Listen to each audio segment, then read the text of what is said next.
নমস্কার বন্ধুরা, information Bangla YouTube চ্যানেলে আপনাদের সকলকে স্বাগত জানাই। আজ আবারও এসে গেছি আপনাদের সামনে একটি গুরুত্বপূর্ণ তথ্য নিয়ে। বিগত ভিডিওতে আমি দেখিয়েছিলাম যে state medical faculty of west বেঙ্গলেতে যে সমস্ত ক্যান্ডিডেট প্যারামেডিক্যাল কোর্সের জন্য অ্যাডমিশন নিতে চাইছেন তাদের অনলাইন অ্যাপ্লিকেশন শুরু হচ্ছে আজ 2 তারিখ থেকে এবং যেটি চলবে আগামী 7 তারিখ পর্যন্ত। আজকে ভিডিওতে এটাই দেখাবো যে আপনি এখানে সঠিকভাবে কিভাবে ফর্ম ফিল আপ করবেন এবং এখানে ফর্ম ফিল আপ করার জন্যে আপনাদের কি কি ডকুমেন্ট লাগবে এবং আরও অনেক কিছু গুরুত্বপূর্ণ তথ্য আজকে এই ভিডিওতে সম্পূর্ণ আলোচনা করব। তাই ভিডিওটা একটু বড় হয়ে গেলেও ভিডিওটা মনোযোগ সহকারে প্রথম থেকে শেষ পর্যন্ত দেখার অনুরোধ করব, কারণ ভিডিওটা কোনোরকম স্কিপ করে দেখলে আপনাদেরই বুঝতে অসুবিধা হবে। একটা স্টেপ মিস করে গেলে আপনাদেরই অনেক কোশ্চেন থেকে যাবে। তাই আজকের এই ভিডিওটা আপনারা মনোযোগ সহকারে প্রথম থেকে শেষ পর্যন্ত দেখুন। ভিডিও শুরু আগে প্রতিবার মতো আবারও বলবো, আপনি যদি চ্যানেলে নতুন হন চ্যানেলটিকে সাবস্ক্রাইব করে নেবেন এবং পাশে থাকা বেল আইকনটি প্রেস করে নোটিফিকেশন অল করে দেবেন, যাতে এইরকম গুরুত্বপূর্ণ তথ্য আপনি সবার আগে পেতে পারেন। আর যারা চ্যানেলটিকে অলরেডি সাবস্ক্রাইব করে রেখেছেন তাদেরকে অসংখ্য ধন্যবাদ। তার সাথে ডিসক্রিপশন বক্সে আমাদের টেলিগ্রাম চ্যানেল এবং হোয়াটসঅ্যাপ চ্যানেলের লিঙ্ক দেওয়া থাকবে। সেই লিঙ্ক ফলো করে ডিরেক্টলি আপনি টেলিগ্রাম চ্যানেল এবং হোয়াটসঅ্যাপ চ্যানেলে জয়েন হয়ে যেতে পারেন, কারণ অনেক গুরুত্বপূর্ণ তথ্য, অনেক গুরুত্বপূর্ণ আপডেট আমাদের টেলিগ্রাম চ্যানেলে এবং হোয়াটসঅ্যাপ চ্যানেলে প্রোভাইড করা থাকে। এছাড়াও এই যে নোটিফিকেশনের পিডিএফ বা অন্যান্য ইনফরমেশনের পিডিএফ সব কিছু কিন্তু টেলিগ্রাম চ্যানেলে বা হোয়াটসঅ্যাপ চ্যানেলে প্রোভাইড করা থাকে। তাই টেলিগ্রাম চ্যানেল এবং হোয়াটসঅ্যাপ চ্যানেলটি অবশ্যই জয়েন করুন।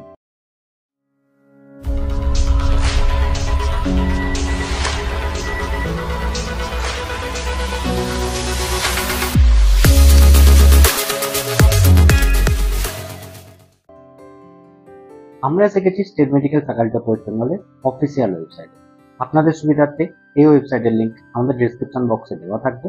সেই লিঙ্ক ফলো করে ডিরেক্টলি আপনি এই পেজে চলে আসতে পারেন। এই পেজে আসার পরে আপনি যখন পেজটা লগ ইন করবেন, ফার্স্ট আপনি প্রথমেই দেখতে পাবেন এরকম একটা ইন্টারফেস আসছে। উপরেই আছে অনলাইন অ্যাডমিশন। এই অনলাইন অ্যাডমিশন অপশন আপনারা ক্লিক করে দেবেন। অনলাইন অপশনে ক্লিক করলে আপনাদের সামনে ঠিক এরকম একটা ইন্টারফেস ওপেন হয়ে যাবে, যেখানে আপনি ওপরের দিকেতে ইনফরমেশন বুলেটিনের একটা অপশন পাবেন। ইনফরমেশন বুলেটিনটা আপনারা যদি ডাউনলোড করে নেন এবং এখান থেকে আপনারা সম্পূর্ণ বিস্তারিত জানতে পারবেন যে এখানেতে ফর্ম ফিল আপ করার জন্য কি কি করতে হবে, কি কি ডকুমেন্ট লাগবে, এছাড়াও আপনাদের কতগুলি সিট আছে, কোন কোন কলেজে আছে, কোন কোন কোর্সের জন্য কতগুলি করে সিট অ্যালটমেন্ট আছে, সম্পূর্ণ বিস্তারিত এই ইনফরমেশন বুলেটিনটা আপনাদের প্রোভাইড করা থাকবে। আপনার ইনফরমেশন বুলেটিনটা আমাদের টেলিগ্রাম চ্যানেল এবং হোয়াটসঅ্যাপ চ্যানেলে পেয়ে যাবেন। সেখান থেকে আপনারা ডাউনলোড করে দেখে নিতে পারেন, অথবা আমি ইনফরমেশন বুলেটিনে যা আছে সম্পূর্ণটাই আপনাদেরকে বিস্তারিত আলোচনা করার চেষ্টা করছি। তাই ভিডিওটি কোনো রকম স্কিপ করে দেখবেন না, এখানটা সম্পূর্ণটা একটু বুঝে নিন, কারণ এই ইনফরমেশন বুলেটিন ছাড়া আপনাদের ফর্ম ফিল আপটা দেখাতে আমি পারবো না। কারণ আমি চাই ফর্ম ফিল আপের আগে আপনারা সম্পূর্ণ বিস্তারিত সম্পূর্ণ তথ্যটাকে সঠিকভাবে জানুন, তারপরেই আপনার ফর্মটা ফিল আপ করুন। ইনফরমেশন বুলেটিনে প্রথমেই বলেছে যে এখানেতে অনলাইনেতেই অ্যাপ্লিকেশান হবে, কোনো রকম অফলাইনে অ্যাপ্লিকেশান হবে না। এবং অনলাইনে অ্যাপ্লিকেশান করার জন্য এই যে অফিসিয়াল ওয়েবসাইট দুটি আছে, এই দুটি ওয়েবসাইট থেকেই কিন্তু আপনারা এখানেতে অনলাইন অ্যাপ্লিকেশান করতে পারবেন। এছাড়াও এখানে আরও বলেছে আপনাদেরকে কিন্তু একটি মোবাইল নাম্বার এবং একটি ইমেল আইডি বাধ্যতামূলক, তাছাড়া কিন্তু আপনারা এখানে অ্যাপ্লিকেশান করতে পারবেন না। এছাড়াও আপনি যদি একটু স্ক্রল করে আসেন তাহলে এখানেতে আপনি আরও একটা দেখতে পাবেন যে কি বলেছে, যে once the registration details, that is name, father's name, mother's name and date of birth are entered and submitted, they cannot be changed। অর্থাৎ আপনারা যখন অ্যাপ্লিকেশান করবেন, অ্যাপ্লিকেশান করার আগে যে রেজিস্ট্রেশন করতে হয়, সেই রেজিস্ট্রেশনের সময় আপনার নিজের নাম, বাবার নাম, মায়ের নাম এবং ডেট অফ বার্থ যেটা আপনারা অ্যাপ্লিকেশানে রেজিস্ট্রেশন করছেন সেটি কিন্তু কোনো রকমভাবে চেঞ্জ করা যাবে না বা এডিট করা যাবে না। তাই আপনারা যখন অ্যাপ্লিকেশান করার আগে রেজিস্ট্রেশন করবেন তখন কিন্তু আপনারা ভালো করে ধীরে সুস্থে দেখে তারপরেই করবেন। এখানে কিন্তু কোনো রকম এডিট অপশন থাকবে না। এখানে অ্যাপ্লিকেশান করার জন্য আপনাদের অ্যাপ্লিকেশান ফি কত লাগবে, এখানে অ্যাপ্লিকেশান করার জন্য আপনাদের অ্যাপ্লিকেশান ফি 600 টাকা রাখা হয়েছে এবং এই অ্যাপ্লিকেশান ফিটি কিন্তু আপনাদেরকে নেট ব্যাংকিং, ডেবিট কার্ড এবং ক্রেডিট কার্ড যে কোনো অনলাইন মোডেতেই কিন্তু এটি করতে পারবেন। কোন রকম ক্যাশ ডিপোজিট বা ব্যাংক রিসিপ্ট কিন্তু বা ডিমান্ড ড্রাফট কিন্তু এখানে প্রযোজ্য হবে না। এছাড়াও আপনাদের যদি আরও কোনো কোয়ারি থাকে তাহলে অফিসিয়াল একটি ফোন নাম্বার এবং মেল আইডি দেওয়া আছে। আপনারা এই অফিসিয়াল ফোন নাম্বার এবং মেল আইডিতেই কিন্তু কন্ট্যাক্ট করে আপনাদের সম্পূর্ণ যদি কোনো কোয়ারি থাকে তাহলে সেটি কিন্তু আপনারা এখান থেকে করতে পারেন। এরপরে আপনি যদি একটু স্ক্রল করে নিচে আসেন তাহলে এখানে দেখতে পাবেন যে এখানেতে কোন কোন কোর্সগুলি করানো হচ্ছে এবং তাদের ডিউরেশন কত, অর্থাৎ state medical faculty of West বেঙ্গলের থেকে যে সমস্ত কোর্সগুলি করানো হচ্ছে তাদের কতদিনের কোর্স এবং কতদিনের ইন্টার্নশিপ সে সম্পূর্ণ কিন্তু এখানে বিস্তারিত ডিটেলস দেওয়া আছে। যেমন দেখুন ডিএমএলডির জন্য 2 বছর 6 মাসের টোটাল পিরিয়ড, অর্থাৎ 2 বছরের কোর্স এবং 6 মাস ইন্টার্নশিপ। ডিপ্লোমা ইন রেডিও অর্থাৎ ডিআরডিদের ক্ষেত্রেও কিন্তু 2 বছর 6 মাস, ডিপিটি 2 বছর 6 মাস, ডিআরটি 2 বছর 6 মাস, অপথ্যালমিক 2 বছর 6 মাস। এরকম সম্পূর্ণ ডিটেলস এখানে দেওয়া আছে। আপনারা যে যেই কোর্সগুলি করতে চান সেইগুলো এখান থেকে কিন্তু এখানে দেখে নিতে পারেন। এখানে প্রতিটা কোর্সই কিন্তু 2 বছরের এবং 6 মাসের একটা ইন্টার্নশিপ পিরিয়ড থাকবে এবং এই ইন্টার্নশিপ পিরিয়ডটা কিন্তু কম্পালসারি মাস্ট। এছাড়াও আপনি যদি আরেকটু স্ক্রল করে আর নিচে আসেন সেখানেতে দেখতে পাবেন যে এখানে কোন কোন কলেজ আছে সেই সম্পূর্ণ কলেজের নাম এখানেতে দেওয়া আছে লিস্ট করে। আপনারা এটা পজ করে দেখে নিতে পারেন বা ইনফরমেশন বুলেটিনটা আমার ফেসবুক চ্যানেল থেকে ডাউনলোড করে সেখান থেকেও কিন্তু দেখে নিতে পারেন। এখানেতে আপনি টোটাল 127টা কলেজের নাম পেয়ে যাবেন। এই 127টা গভর্নমেন্ট এবং প্রাইভেট কলেজ মিলিয়ে এখানেতে কিন্তু আপনাদের কোর্সগুলি করানো হবে এবং এখানেতে যে সিট ম্যাট্রিক্সটা এই মুহূর্তে পাবলিশ করা আছে সেটি কিন্তু পরে বাড়তেও পারে বা কমতেও পারে, সেটা কিন্তু এখানে পরিষ্কার মেনশন করে দিয়েছে। যেমন আপনি যদি একটু স্ক্রল করে নিচে আসেন তাহলে আপনি দেখতে পাবেন এখানে টোটাল কলেজ অনুযায়ী কোন কোন কলেজে কতগুলি করে ভ্যাকেন্সি আছে সেই সম্পূর্ণ বিস্তারিত সিট ম্যাট্রিক্সটা এখানে দেওয়া আছে। আপনারা চাইলে এটা এখান থেকে দেখে নিতে পারেন যে কোন কোন কলেজে কতগুলি করে সিট অ্যালটমেন্ট করা আছে। যেমন আমি একটা আপনাদের সুবিধার্থে বলে দিচ্ছি, যেমন MCh medical college and hospital Kolkata যেটা আছে সেখানেতে ডিএমএলটির টোটাল 40টা সিট আছে। এবার 40টা সিট দেখুন এখানে ভাগ করা আছে, 15টা জেনারেল, ইডব্লিউএস দের জন্য 4টে, এসসিদের 10টা, এসটি 2টো, ওবিসি এ 4টে, ওবিসি বি 3টে এবং ফিজিক্যাল হ্যান্ডিক্যাপদের জন্য টোটাল 2টি সিট আছে এখানে। এরকম ডিআরডির ক্ষেত্রে 15টা, ডিপিটির ক্ষেত্রে 10টা, ডিআরটির ক্ষেত্রে 4টে, ডিপিএফটির ক্ষেত্রে 4টে, ডিসিসিটির ক্ষেত্রে 18টা, ডিসিএলটির 5টা, ডিওটিটির 12টা, ডিডিসিটির 4টে, ইসিজিদের জন্য 6টা, ডিএনইপির জন্য 5টা। এটা টোটাল মেডিকেল কলেজে 123টা সিট আছে। বোঝাতে পারলাম? এরপরে আপনারা যে যেই কলেজে অ্যাডমিশন নিতে চান সেই কলেজের নাম ওয়াইজ এখানে সিট ম্যাট্রিক্স দেওয়া আছে, আপনারা চাইলে এখান থেকে চেক করে দেখে নিতে পারেন। এতখানি আমি বোঝাতে পেরেছি আশা করি। যদি এখান পর্যন্ত বুঝতে কোনো রকম অসুবিধা হয় আমাকে অবশ্যই কমেন্ট করে জানাবেন, আমি আপনাদের যথাযথ উত্তর দেওয়ার চেষ্টা করব। এরপরে আমরা দেখব যে এখানেতে অ্যাডমিশনের জন্য এলিজিবিলিটি ক্রাইটেরিয়া কি আছে। আমি আগের ভিডিওতেও আলোচনা করেছিলাম যে এখানে অ্যাডমিশনের এলিজিবিলিটি ক্রাইটেরিয়া কি আছে। যারা সেই ভিডিওটি দেখেননি তারা সেটা দেখে নিতে পারেন, অথবা আমি আরও একবার বলে দিচ্ছি। এখানে অ্যাডমিশনের জন্য এলিজিবিলিটি ক্রাইটেরিয়া আছে 10+2 higher secondary pass with physics, chemistry এবং বায়োলজি। অর্থাৎ আপনারা যদি এইচএসএ ফিজিক্স, কেমিস্ট্রি, বায়োলজি এই 3টে সাবজেক্ট নিয়েই পাস করে থাকেন তাহলেই কিন্তু আপনারা এখানে অ্যাপ্লিকেশন করতে পারবেন এবং আপনাদের বয়স 17 বছর হতে হবে। 31 ডিসেম্বর 2025 অনুযায়ী ক্যালকুলেট হবে। এরপরে আমরা দেখব যে এখানে মোড অফ সিলেকশন কি আছে। এখানে অ্যাপ্লিকেশন করার পরে আপনাদের প্রথমে একটা অফলাইন এক্সাম হবে, সেই এক্সামের ওপর বেস করে আপনাদের মেরিট লিস্ট পাবলিশ হবে। মেরিট লিস্ট পাবলিশ হওয়ার পরে আপনাদের কাউন্সেলিং হবে। কাউন্সেলিংয়েতে আপনারা যে যেই কলেজ নেবেন সেই কলেজে গিয়ে আপনাদের ডকুমেন্ট ভেরিফিকেশন হবে এবং বাকি অ্যাডমিশন প্রসেস আপনাদেরকে সেখান থেকে কমপ্লিট করতে হবে। এরপরে আমরা দেখব যে এখানেতে করার জন্যে 2 বছর যে কোর্স, 2 বছর 6 মাস, এই 2 বছর 6 মাসের জন্য আপনাদের টোটাল কত টাকা প্রয়োজন। দেখুন এখানেতে টোটাল 40,000 টাকা কোর্স ফি রাখা হয়েছে। যেই প্রথম 20,000 টাকা, সেই কোর্স ফির প্রথম 20,000 সেটা কিন্তু কাউন্সেলিং যখন হবে, আপনারা যখন কলেজ সিলেক্ট করবেন কাউন্সেলিং হবে, সেই মুহূর্তে আপনাদেরকে ডিমান্ড ড্রাফটের মাধ্যমে 20,000 টাকা জমা করতে হবে এবং বাকি যে 20,000 টাকা থাকবে সেটা কোর্স শুরু হওয়ার 9 মাস পরে বা 9 মাসের মধ্যে আপনাদের বাকি যে 20,000 টাকা সেটা কিন্তু পেড করতে হবে। টোটাল 20,000 টাকাটা দুবার ধরে 20,000 করে টোটাল 40,000 টাকা আপনাদেরকে পেমেন্ট করতে হবে। এছাড়াও এই যে 40,000 টাকা বললাম এটা কিন্তু সম্পূর্ণ গভর্নমেন্ট কলেজ। প্রাইভেট কলেজের ক্ষেত্রে কিছু বেশি কম হতে পারে, সেটা কিন্তু সম্পূর্ণ প্রাইভেট কলেজের অ্যাডমিশনের সময় আপনারা জেনে নেবেন। আশা করি খুব বেশি হবে না, কারণ স্টেট মেডিকেল ফ্যাকাল্টির রুলস অনুযায়ী কিন্তু এর থেকে বেশি কোর্স ফি নেয় না। আর যেটুকুও নেয় প্রাইভেট কলেজে সেটা কশন মানি হিসাবে জমা রাখে, কোর্স কমপ্লিটের পরে কিন্তু ফেরত পেয়ে যাওয়ার কথা, এটা আমি যতদূর জানি। তবুও আপনারা অ্যাডমিশনের সময় যদি প্রাইভেট কলেজ চুজ করেন তাহলে কিন্তু আপনার ডিটেলস প্রাইভেট কলেজ থেকে কিন্তু সব কিছু জেনে নেবেন, তারপরেই কিন্তু অ্যাডমিশন নেবেন। এছাড়াও আপনাদের যখন 6 মাসের ইন্টার্নশিপ পিরিয়ড চলবে তখন কিন্তু আপনারা পার মান্থ 2,000 টাকা করে স্টাইপেন্ড পাবেন। বোঝাতে পারলাম? এছাড়াও এখানে আরো বিস্তারিত ডিটেলস আরো অনেক কিছু দিয়েছে, সেগুলো আপনারা চাইলে এখান থেকে দেখে নিতে পারেন, বা আপনাদের যেটা কোয়ারি থাকবে আমাকে কমেন্ট করে জানাতে পারেন। আমি আপনাদের সেই অনুযায়ী যথাযথ গাইড করার চেষ্টা করব। কারণ এখানে সম্পূর্ণ ডিটেলস আমি যদি বলতে চাই তাহলে কিন্তু আপনাদের ভিডিওটা আরো অনেক বড় হয়ে যাবে, তখন কিন্তু আপনাদের দেখতে বিরক্ত লাগবে, ভিডিওটা আসল জিনিসটাই দেখতে পাবেন না। তাই আমি যতটা শর্টে পারছি যেটুকু দরকার সেটুকু বলে দিচ্ছি। যদি কোনো কোয়ারি থাকে তাহলে আমাকে কমেন্ট করে জানান, আমি সেই অনুযায়ী আপনাদের যথাযথ উত্তর দেওয়ার একটা চেষ্টা করব। আমি বেশি কথা আর না বাড়িয়ে ডিরেক্টলি এরপরে আপনাদেরকে ফর্ম ফিল আপের অপশানে নিয়ে যাচ্ছি, যেখানে আপনারা কীভাবে ফর্ম ফিল আপ করবেন সেটা এখানে দেখতে পাবেন। এছাড়াও আপনারা আরও ডিটেলস এখানে পিডিএফে কিন্তু দেওয়া আছে, আপনারা দেখে নিতে পারেন যে এখানেতে কোন কোন সিলেবাসে পরীক্ষা হবে। যেমন দেখুন এখানেতে আপনাদের কিন্তু যে পরীক্ষাটা হবে সেটা কিন্তু 13 তারিখে 10টা থেকে দুপুর 1টা 3 ঘন্টার টাইমিং।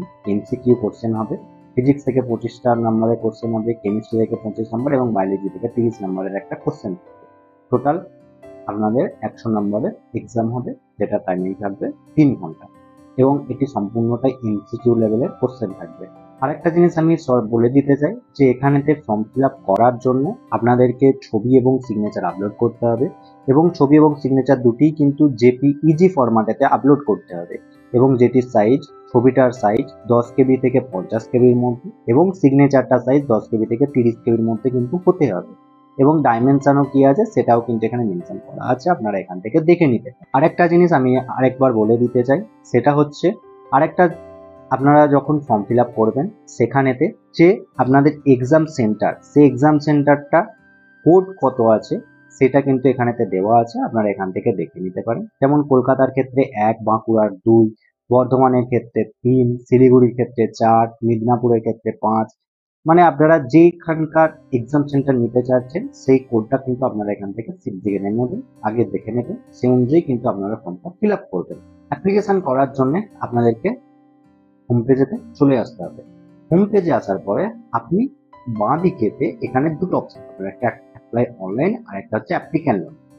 যারা প্রথম রেজিস্ট্রেশন করবেন তাদের ক্ষেত্রে এই অ্যাপ্লাই অনলাইন যে অপশনটা আছে এই অ্যাপ্লাই অনলাইন অপশনে ক্লিক করতে হবে, এবং যারা অলরেডি রেজিস্ট্রেশন করে ফেলেছেন কিন্তু ফর্ম ফিল আপ এখনো পর্যন্ত করেনি তাদের ক্ষেত্রে অ্যাপ্লিক্যান্ট লগ ইন অপশনে ক্লিক করে কিন্তু আপনাদেরকে বাকি কাজটি করতে হবে। আমরা যেহেতু এখন রেজিস্ট্রেশন থেকে শুরু করব তাই আপনারা অ্যাপ্লাই অনলাইন যে অপশনটা আছে এই অ্যাপ্লাই অনলাইন অপশনে ক্লিক করে দেবেন। অ্যাপ্লাই অনলাইন অপশনে ক্লিক করলে আপনাদের সামনে ঠিক এরকম একটা ইন্টারফেস ওপেন হয়ে যাবে, যেখানে আপনি প্রথমেতেই আপনার নাম, মিডিল নেম যদি কিছু থেকে থাকে সেটা দেবেন, তারপরে লাস্ট নেম যেটা আছে সেটা দেবেন, তারপর আপনার date of birth, mobile number এবং ইমেল আইডি যেটা আছে সেটা কিন্তু এই বক্সগুলোতে বসিয়ে দেবেন। মোবাইল নাম্বার এবং ইমেল আইডি বসিয়ে দেওয়ার পরে আপনার সামনে আরো কতগুলো অপশন চলে আসবে। প্রথমে আপনি এখান থেকে মোড অফ এক্সাম একটা অপশন পাবেন। এই মোড অফ এক্সাম অপশন আপনি যদি ক্লিক করেন তাহলে এখানেতে আপনি একটি অপশন পাবেন, সেটা হচ্ছে এক্সাম অ্যাট অফলাইন সেন্টার। এই অপশনটাকে আপনারা ক্লিক করে দেবেন। অপশনটা ক্লিক করলে আপনার সামনে আরো কতগুলি অপশন ওপেন হয়ে যাবে। সেখানে কি আছে যে first preference of exam district, অর্থাৎ আপনারা যে এক্সাম দিতে চাইছেন সেটা আপনারা কোন ডিস্ট্রিক্ট থেকে দিতে চাইছেন সেটা কিন্তু এখানে ফিল আপ করতে হবে। অর্থাৎ সাপোজ আপনি হয়তো কলকাতায় দিতে চাইছেন, তাহলে আপনি প্রথম অপশনটাতে কলকাতা দিলেন। সেকেন্ড অপশনেতে কিন্তু আপনি কলকাতার নিয়ারেস্ট যেটা আছে বর্ধমান দিতে পারেন, বর্ধমান দিলেন। তারপরের অপশনটাতে আপনি বাঁকুড়া দিতে পারেন, আসানসোল, আপনার যেটা ইচ্ছা হবে আপনি সেটা দিতে পারেন। তবে আমি বলবো আপনারা যেই এক্সাম সেন্টারটাতে আগে যেতে চাইছেন, মানে আপনারা যেখানে যেতে চাইছেন সেইটাকে কিন্তু ফার্স্ট প্রেফারেন্সে রাখবেন। সেরকমই আপনি এখানে চুজ করলে আপনার এখানে অপশনগুলো চলে আসবে, আপনি এখান থেকে কিন্তু অপশনগুলো সিলেক্ট করতে পারেন। আমি যেমন কলকাতা করলাম, তারপরেরটাতে আমি বর্ধমান করলাম, তারপরের অপশনটাতে আমি সাপোজ শিলিগুড়ি করে দিলাম। আপনারা যেটা সুবিধা হবে আপনারা যেটা করতে পারেন। এরপরে আপনাদেরকে একটি পাসওয়ার্ড ক্রিয়েট করতে হবে, এখানেতে পাসওয়ার্ড দিতে হবে এবং সেম পাসওয়ার্ডটা কিন্তু এখানেতে দিতে হবে। পাসওয়ার্ড দেওয়ার আগে আমি আপনাদেরকে একটা ভালো করে বলে দিতে চাই, এই জায়গাটা কিন্তু সকলের ভুল। দেখুন পাসওয়ার্ডটা কিন্তু এরা একটা প্যাটার্ন দিয়ে দিয়েছে, যে কোন প্যাটার্নেতে কিন্তু আপনাকে পাসওয়ার্ডটা তৈরি করতে হবে। কি বলেছে, password should be 8 character with at least, অর্থাৎ আপনি যে পাসওয়ার্ডটা দেবেন তার মধ্যে কিন্তু টোটাল 8টা ক্যারেক্টার হতে হবে। সেকেন্ড কি আছে, at least 1 upper case, 1 lower case, 1 special character and a number. বোঝাতে পারলাম? অর্থাৎ আপনাদেরকে যে পাসওয়ার্ডটা দেবেন সেই পাসওয়ার্ডটা কিন্তু টোটাল 8টা ক্যারেক্টারের হবে এবং সেই 8টা ক্যারেক্টারের মধ্যে কিন্তু এই সম্পূর্ণ যে ক্রাইটেরিয়া আছে সেই ক্রাইটেরিয়া কিন্তু ম্যাচ করতে হবে। সাপোজ আপনার নাম হয়তো রাম, আপনি তখন পাসওয়ার্ডটা কি দেবেন, RAM অথবা হ্যাশট্যাগ, এরপরে 1 2 3 বা আপনার যেটা সুবিধা হবে সেরকম টোটাল এরকম একটা দেবেন এবং দেখবেন এই যেটা দিচ্ছেন এটা টোটাল 8টা ক্যারেক্টার যেন কমপ্লিট। এখানে কটা হয়েছে, 1 2 3 4 5 6 7, 7টা হয়েছে। তার মানে আমি এখানে যদি 4 করে দিই তাহলে কিন্তু টোটাল এখানে 8টা ক্যারেক্টার হয়ে যাবে। তো আপনাদেরকে আমি 8 জনের বললাম, আর যেটা সুবিধা হবে আপনারা কিন্তু শুরুতেই কিন্তু পাসওয়ার্ডটা চলতে করুন, কিন্তু এই এখানের মধ্যে রাখার চেষ্টা করবেন, কিন্তু পাসওয়ার্ডটা মানে নেবে না। আপনি আপনার পছন্দ মতো একটি পাসওয়ার্ড দিয়ে দিলেন, এরপরে আপনি এখানে এতে একটি ক্যাপচার কোড পাবেন। এই যে ক্যাপচার কোডটা আছে এই ক্যাপচার কোডটা ঠিক এই জায়গাটাতে বসাবেন, তারপরে সাবমিট অপশনে আপনি ক্লিক করে দেবেন। সাবমিট অপশনে ক্লিক করলে আপনার সামনে ঠিক এরকম একটা পপ আপ ওপেন হয়ে যাবে। কি বলেছে, আর ইউ শিওর? যেহেতু আমি প্রথমেই বলেছিলাম যে এখানে রেজিস্ট্রেশনটা কিন্তু আপনি এডিট করতে পারবেন না, তাই আপনারা একটা ঠিকভাবে করবেন, সেই জন্য কিন্তু এখানেতে একটা কনফার্মেশন এসছে যে আপনি কি এটা কনফার্ম করতে চান। যদি আপনি সঠিক ফিল আপ করে থাকেন তাহলে ইয়েস আই এম শিওর, যদি না হয় তাহলে নো করে আপনি আবার যেটা ভুল করেছেন সেটাকে এডিট করে ঠিক করে নিতে পারেন। আমি যেহেতু এখানে ঠিক করেছি তাই আমি এখানে ইয়েস আই এম শিওর অপশনে ক্লিক করব। ইয়েস আই এম শিওরে ক্লিক করলে আপনার সামনে ঠিক এরকম একটা ইন্টারফেস আবার ব্যাক করে চলে আসবে। কি বলেছে, আবার সেই প্রথম যে পেজটা আছে সেই পেজেতে কিন্তু আপনাদেরকে ফিরে আসতে হবে। এই পেজে আসার পরে আপনাদেরকে এবারে অ্যাপ্লিক্যান্ট লগ ইন অপশনে ক্লিক করতে হবে। অ্যাপ্লিকেশন লগ ইন অপশনে ক্লিক করলে আপনি এখানেতে রেজিস্ট্রেশন নাম্বার একটা জায়গা পাবেন, তারপরে পাসওয়ার্ড পাবেন, তারপরে নিচে আপনি ক্যাপচার কোড পাবেন। আপনি এবার রেজিস্ট্রেশন নাম্বারটা পাবেন কোথায়, আপনি মোবাইল নাম্বার যে এবং ইমেল আইডি যেটা দিয়েছেন সেই মোবাইল নাম্বার এবং ইমেল আইডিতে কিন্তু আপনার রেজিস্ট্রেশন নাম্বারটা বাই মেসেজ এবং ইমেলের মাধ্যমে পৌঁছে গেছে। সেই জন্যেই কিন্তু এখানে বলেছিল যে ফর্ম ফিল আপ করার জন্য একটি ভ্যালিড মেল আইডি এবং মোবাইল নাম্বার প্রয়োজন, অর্থাৎ আপনার মোবাইলে মেসেজে যে রেজিস্ট্রেশন নাম্বার গেছে সেই রেজিস্ট্রেশন নাম্বারটা এখানে দেবেন এবং আপনি যে পাসওয়ার্ডটি এইমাত্র ক্রিয়েট করলেন সেই পাসওয়ার্ডটি এই বক্সটাতে দেবেন। সেই পাসওয়ার্ড এবং রেজিস্ট্রেশন নাম্বার দেওয়ার পরে এই যে সিকিউরিটি কোডটা আছে এই সিকিউরিটি কোডটা এই বক্সটাতে বসাবেন, তারপরে লগ ইন অপশনে আপনি ক্লিক করে দেবেন। লগ ইন অপশনে ক্লিক করলে আপনার সামনে ঠিক এরকম একটা ইন্টারফেস ওপেন হয়ে যাবে, যেখানেতে আপনি আপনার নামটা এখানে শো করবে, তারপর নিচের দিকে আপনি অপশন পেয়ে যাবেন কি ফাদার্স নেম এবং মাদার্স নেম, আপনার বাবার যে নামটা ফার্স্ট নেম মিডিল নেম কিছু থেকে থাকলে সেটি এবং লাস্ট নেম যেটা আছে সেটা এখানে দিয়ে দেবেন। সেরকমই একইভাবে mother's name mother's middle name যদি কিছু থেকে থাকে সেটা দেবেন এবং মাদার্স লাস্ট নেম যেটা আছে সেটা এখানে দিয়ে দেবেন। মাদার্স নেম ফাদার্স নেম দেওয়ার পরে আপনি আর একটা অপশন পাবেন গার্জিয়ান, এখান থেকে আপনার গার্জিয়ান যে আছে সেই নামটা আপনারা এখানে দিয়ে দেবেন। যদি বাবা হয় বাবার নাম দিতে পারেন, যদি মা হয় মায়ের নাম দিতে পারেন, যদি অন্য কেউ থাকে তাহলে সেই নামটাও কিন্তু এখানে দিতে পারেন। মানে এই মুহূর্তে আপনার গার্জিয়ান যে আছে সেটা কিন্তু এখানে আপনার দিয়ে দেবেন নামটা। এরপরে অপশনে কি আছে রিলেশন উইথ গার্জিয়ান, অর্থাৎ আপনি যে নামটা দিয়েছেন অর্থাৎ আপনার যে গার্জিয়ানের নামটা আপনি দিয়েছেন তার সাথে আপনার কি সম্পর্ক সেটা কিন্তু এখানে দিয়ে দেবেন। বাবার নাম দিলে বাবা, মায়ের নাম দিলে মাদার, এরকমই আপনার সাথে যেটা সম্পর্ক আছে সেটা এখানে বসিয়ে দেবেন। তারপরে কি আছে, তারপরে আছে ফাদার্স মোবাইল নাম্বার। এই অপশনটাতে আপনার বাড়ির বা আপনার বাবার যে মোবাইল নাম্বার আছে সেই মোবাইল নাম্বারটা কিন্তু এখানেতে বসিয়ে দেবে। এরপরে অপশানে আছে মাদার্স মোবাইল নাম্বার, যদি থেকে থাকে দিতে পারেন, যদি না থাকে দেওয়ার কোনো দরকার নেই, এটা কিন্তু কোনো রকম ম্যান্ডেটরি ফিল্ড নয়। এবং গার্জিয়ান মোবাইল নাম্বার যেটা, সেটাও কিন্তু সেম এই ফাদার্স নাম্বারে বা যেই মানে যেটা দেবেন সেটাও কিন্তু এখানেতে দিতে পারে, বা সেম নাম্বার তিনটে জায়গাতেই কিন্তু রিপিট করতে পারেন, এখানে অসুবিধে কিন্তু কিচ্ছু নেই। এরপরে আপনি আপনার জেন্ডার যেটা আছে সেটা দেবেন, রিলিজিয়ান কি আছে সেটা দেবেন, ইন্ডিয়ান অটোমেটিক সিলেক্ট থাকবে। এরপরে আপনি এখান থেকে আপনার আধার নাম্বার যেটা আছে সেটা এখানে বসিয়ে দেবেন, এবং বাংলার শিক্ষা আইডি নাম্বার যদি কিছু থেকে থাকে বা যেটা থাকবে সেটা এখানে বসিয়ে দেবেন। Physical handicap yes or no যেটা হবে আপনি সেটা এখানে দিয়ে দেবেন। এরপরে আপনারা কোন স্টেট থেকে বিলং করেন সেই স্টেটেরটা এখান থেকে সিলেক্ট করবেন, ডিস্ট্রিক্ট যেটা আছে সিলেক্ট করবে, এবং ক্যাটেগরি যেটা আছে আপনারা এখান থেকে সিলেক্ট করবেন, OBC A, OBC B, general, SC, ST যা আছে আপনারা এখান থেকে যে ক্যাটেগরি আন্ডারে বিলং করেন সেটা এখান থেকে সিলেক্ট করতে হবে। এরপরে আপনারা একটু স্ক্রল করে নিচে আসলে আপনাদের এখানেতে এক্সামের যে নাম্বার পেয়েছে সেই ডিটেলস কিন্তু এখানে পুট করতে হবে। প্রথমে এখান থেকে আপনাকে এক্সাম নেম যেটা আছে সেটা সিলেক্ট করবেন। এক্সাম নেমটা আপনারা একটাই অপশন পাবেন, 12 অপশন সিলেক্ট করলেন। তারপর অপশনে বোর্ডের নাম আছে, বোর্ডের অপশনে ক্লিক করলে আপনার সামনে এরকম অপশন চলে আসবে। আপনারা যেই বোর্ড থেকে পাস আউট করেছেন সেই বোর্ডেরটা এখান থেকে সিলেক্ট করে নেবেন। আমি যেমন চলে এলাম West Bengal council higher secondary education, যে অপশনটা আছে অপশনটাকে সিলেক্ট করে নিলাম। এরপরে রেজাল্ট স্ট্যাটাস অপশনে আপনি ক্লিক করলে একটাই অপশন পাবেন, কোয়ালিফাইড। কারণ যেহেতু আপনাদেরকে এলিজিবিলিটি ক্রাইটেরিয়ার মধ্যে বলেই দিয়েছিল যে আপনাদেরকে পাস করতেই হবে, তাই কোয়ালিফাই করতেই হবে, তাই এখানে একটাই অপশন দেবে, কোয়ালিফাই। মার্ক সিস্টেম, সেখানে ক্লিক করলে আপনাদের এখানে দুটো অপশন আছে, একটা হচ্ছে পার্সেন্টেজ আর একটা হচ্ছে সিজিপিএ। আগে ছিল পার্সেন্টেজের নাম্বার, এখন সিজিপিএ তে কনভার্ট হয়ে গেছে। আপনারা যেটা হবে, পার্সেন্টেজ যদি থাকে পার্সেন্টেজ সিলেক্ট করবেন, যদি সিজিপিএ থাকে সেটা সিজিপিএ সিলেক্ট করবেন, যেটা হবে আপনারা সিলেক্ট করবেন।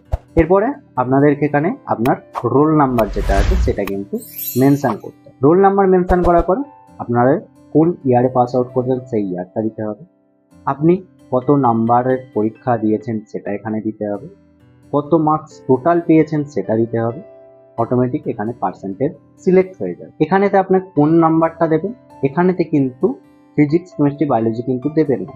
এখানেতে আপনাদের টোটাল যে সাবজেক্ট আছে 5টা কি 6টা যেটা আছে সেই টোটাল নাম্বারটা দেবেন, কত পেয়েছেন সেটা দেবেন, অটোমেটিক এখানেতে কিন্তু চলে আসবে।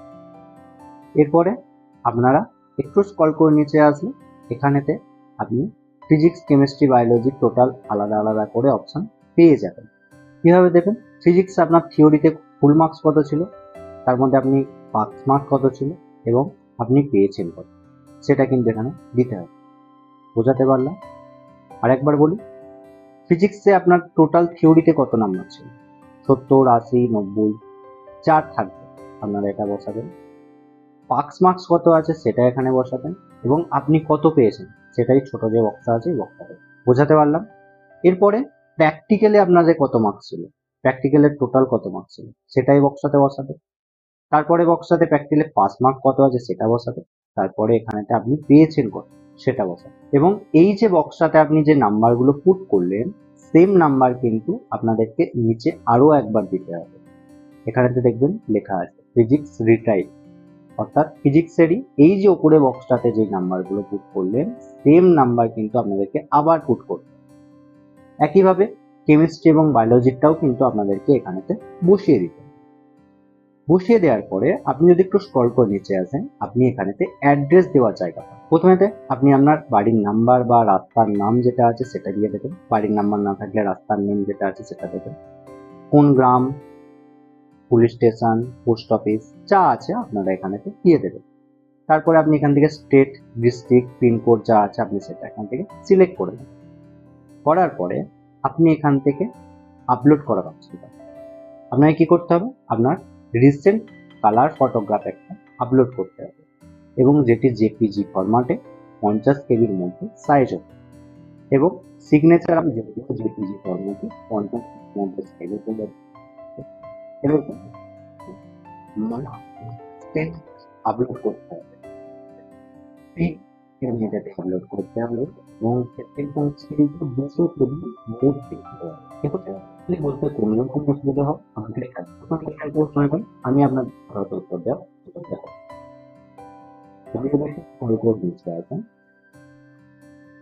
এখানেতে আপলোড করতে হবে এজ প্রুফ।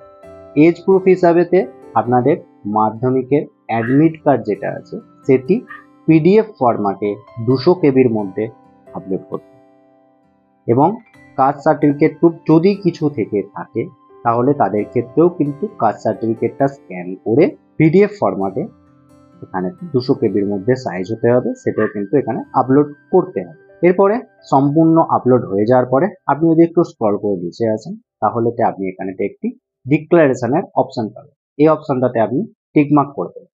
এই অপশনটাতে টিকমার্ক করার পরে আপনি নিচের দিকে সেভ করার একটা অপশন পেয়ে যাবেন। এই সেভ অপশনে আপনি ক্লিক করে দেবেন। সেভ অপশনে ক্লিক করে দেওয়ার পরে আপনার সামনে আপনি যে ফর্মটা ফিল আপ করেছেন সেই ফর্মটা পুরোটা প্রিভিউ হিসাবে চলে আসবে এবং প্রিভিউ আসার পরে আপনি নিচের দিকে সাবমিটের একটা অপশন পেয়ে যাবেন। সাবমিট অপশনে ক্লিক করে আপনারা আপনাদের যে পেমেন্ট অপশনটা আছে পেমেন্ট অপশনেতে চলে যাবেন। পেমেন্ট অপশনেতে গিয়ে আপনারা পেমেন্ট কমপ্লিট করবেন। পেমেন্ট কমপ্লিট করে সম্পূর্ণ যে ফর্মটা ফিল আপ করলেন সেই পেমেন্ট রিসিপ্ট সহ সেটাই আপনার কাছে প্রিন্ট আউট করে রেখে দেবেন, যেটি ভবিষ্যতে কিন্তু কাজে লাগতে পারে, তাই আপনারা সেটা যত্ন করে প্রিন্ট আউট করে রেখে দেবেন। আশা করি আমি সম্পূর্ণ বিস্তারিত আপনাদেরকে বোঝাতে পেরেছি। যদি কোথাও বুঝতে কোনো রকম অসুবিধা হয় আমাকে অবশ্যই কমেন্ট করে জানাবেন, আমি আপনাদের যথাযথ উত্তর দেওয়ার চেষ্টা করব।